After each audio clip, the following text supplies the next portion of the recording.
La Trinidad es el misterio más singular, definitorio, incomprensible y asombroso del cristianismo. Es la revelación de quién es en realidad nuestro Dios Todopoderoso, que no es cualquier Dios, sino un ser infinito que existe en la eternidad desde la eternidad, como tres personas infinitas, coiguales, consustanciales pero distintas. El origen de la doctrina de la Trinidad es la Biblia, aunque la palabra Trinidad no se usa en la Biblia. Como todos los cristianos ortodoxos están de acuerdo, la doctrina de la Trinidad sostiene que Dios es una esencia, pero tres personas. Dios tiene una naturaleza, pero tres centros de conciencia. Dios es solo un qué, pero tres quiénes. Algunos incrédulos erróneamente llaman a esto una contradicción. Más bien, la doctrina de la Trinidad es un misterio revelado por Dios en su palabra. Una contradicción sería afirmar que Dios tiene una sola naturaleza, pero también tres naturalezas, o que Él es una sola persona, pero también tres personas. Desde el mismo comienzo de la Iglesia, los cristianos han entendido el misterio de la Trinidad, incluso antes de que comenzaran a usar el término Trinidad. Por ejemplo, los primeros cristianos sabían que el Hijo era el Creador. Juan capítulo 1, versículos 1 y 2.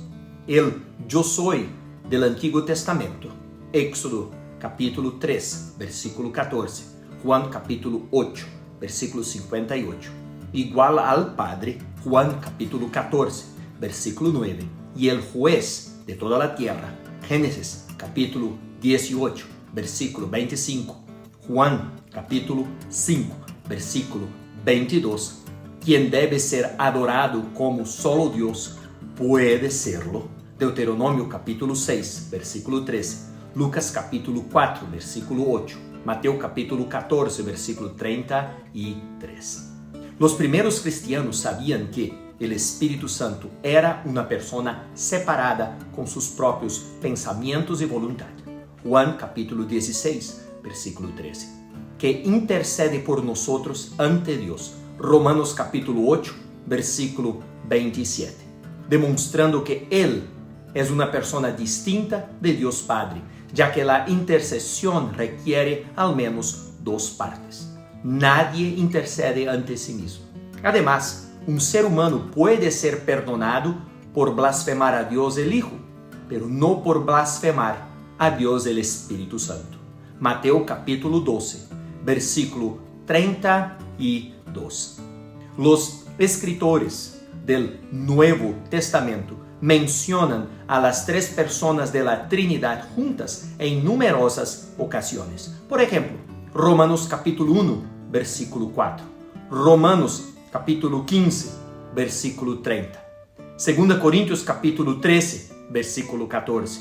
Efesios capítulo 1, versículos 13 y 14. 1 Tesalonicenses capítulo 1, versículos 3 al 6. Los primeros creyentes sabían que el Padre y el Hijo enviaron a la tercera persona de la Trinidad, el Espíritu Santo, otro consejero, a vivir en nuestros corazones. Juan capítulo 14, versículos 16, 17 y 26. Juan capítulo 16, versículo 7. Estos misterios fueron aceptados plenamente por la iglesia primitiva como verdad revelada, pero sin la etiqueta de la Santísima Trinidad. El Antiguo Testamento dio destellos de la Trinidad y ningún pasaje de las Escrituras contradice la doctrina. Por ejemplo, en Génesis capítulo 1, versículo 26, Dios dice en plural: hagamos al hombre a nuestra imagen. Dios declara que estaba completamente solo cuando creó todo, extendiendo los cielos y extendiendo la tierra por sí mismo. Isaías capítulo 44, versículo 24. Sin embargo, Jesús fue el instrumento de la creación de Dios. Juan capítulo 1, versículos 1 al 3. Colossenses capítulo 1, versículo 16. En compañía del Espíritu Santo que se movía sobre las aguas primordiales. Génesis capítulo 1, versículo 2. Solo la doctrina de la Trinidad puede explicarlo todo. La Torá insinuó la idea de Dios existiendo en múltiples personas y predijo su venida en la carne. El Antiguo Testamento está lleno de referencias a un gobernante mundial venidero. Génesis capítulo 49, versículo 10, que nacería en Belén. Miqueas capítulo 5, versículo 2, quien no solo era el Hijo de Dios, Isaías capítulo 9, versículo 6, sino un Mesías que sería Dios en la carne, Isaías capítulo 7, versículo 14, Zacarías capítulo 2, versículos 8 al 11. Pero los judíos buscaban, y bajo la ocupación romana, esperaban desesperadamente un Mesías triunfante y conquistador, o sea, un Mesías terrenal, no un siervo humilde y suficiente, un Salvador. Isaías capítulo 53. Israel no reconoció al Hijo de Dios debido a su carácter ordinario. Isaías capítulo 53, versículo 2. Mateo capítulo 13, versículos 54 al 58. Juan capítulo 10, versículo 33. Y lo mataron. Zacarías capítulo 12, versículo 10. Hechos capítulo 2, versículo 36. En los años posteriores a la muerte del último apóstol, Juan, hubo muchos intentos de los teólogos cristianos por definir y explicar a Dios a la iglesia.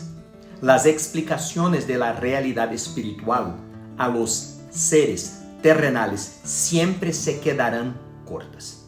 Las explicaciones de algunos maestros estaban un poco fuera de lugar, mientras que otros se hundieron en la herejía. Los errores presentados en los tiempos post-apostólicos iban desde que Jesús era todo Dios y solo aparentaba ser humano, el docetismo, hasta que era creado en lugar de ser eterno, adopcionismo, arianismo y otros, hasta que había tres dioses separados en la misma familia, triteísmo, al único Dios que desempeña tres papeles diferentes en diferentes épocas, modalismo, monarquianismo. Como ninguna religión puede existir sin saber a quién o qué adoran sus seguidores, había una gran necesidad de definir a Dios de una manera en la que todos los seguidores del cristianismo estuvieran de acuerdo como doctrina oficial u ortodoxa. Y si Jesús no fuera Dios, todos los cristianos serían herejes por adorar a un ser creado.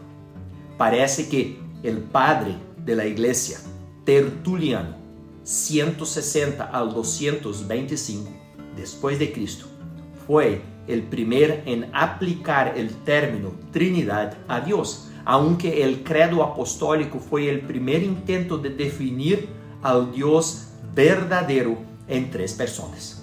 Volviendo a Tertuliano, él usa el término en contrapraxios, escrito en 213, para explicar y defender la Trinidad contra la enseñanza de su contemporáneo Praxios, quien abrazó la herejía monárquica.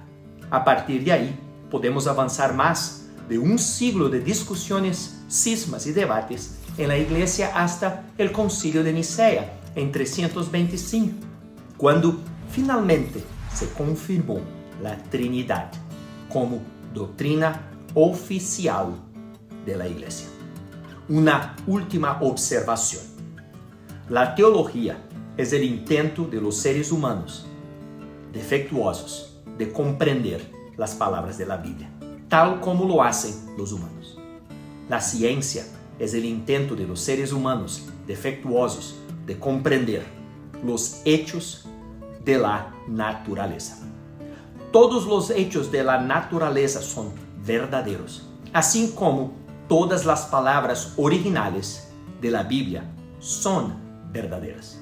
Pero los humanos son limitados y cometen muchos errores, como lo muestra continuamente la historia. Entonces, donde hay error o desacuerdo en ciencia o teología, ambas disciplinas tienen métodos de corrección. La historia de la iglesia primitiva revela que muchos creyentes, cristianos sinceros, se equivocaron cuando se trataba de definir la naturaleza de Dios. Una gran lección sobre la necesidad de la humildad.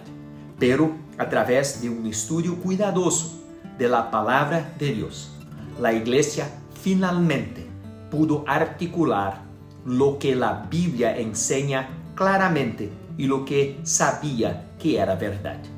Dios existe como una Trinidad eterna.